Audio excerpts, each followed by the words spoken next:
Hey, my friends. This is where I do my study each morning, and as you might be reading along in our Bible reading, the same one we're doing at Summit Ridge, and that is walking through numerous areas of the Bible. And this morning, maybe you've read Leviticus 20 with us, and I wanted to share a couple of insights because I was blown away by some of the insights that I gathered out of here. So there's context here.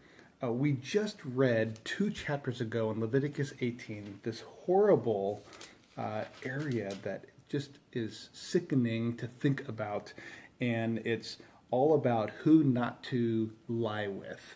And don't lie with your mother, father, with brothers, sisters, and so it's all the incest type of things, and aunts and etc. And don't uncover their nakedness and all these different things. And you're just like, oh, I don't even want to think about some of these things.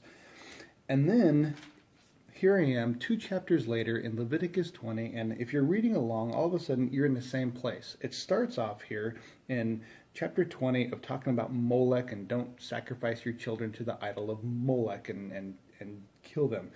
Okay, well, that makes sense.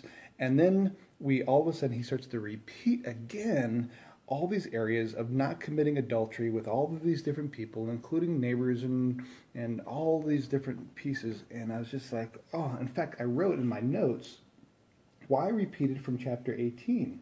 It was clear and bad enough the first time around.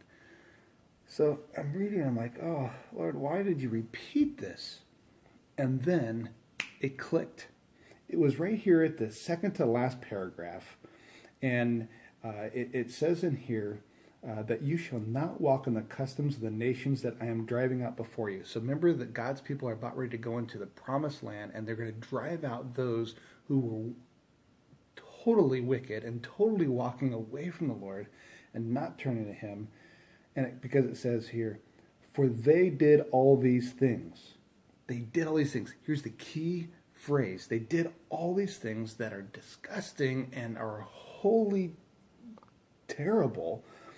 And it says, I am the Lord your God who separated you from these peoples. And then the last sentence is this. Catch this. You shall be holy to me, for I am the Lord, for I, the Lord, am holy and have separated you from the peoples, that you should be mine. God anticipates and God expects those who are His to be different in the world. And all of a sudden, this paragraph is what made this click.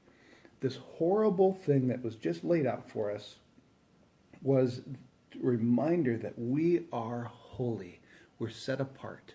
We're to be righteous before God because we have been set apart because, guess what? We're His.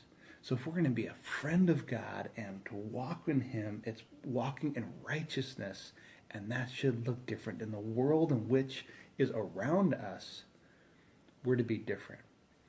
This is a radical chapter. Wouldn't you agree?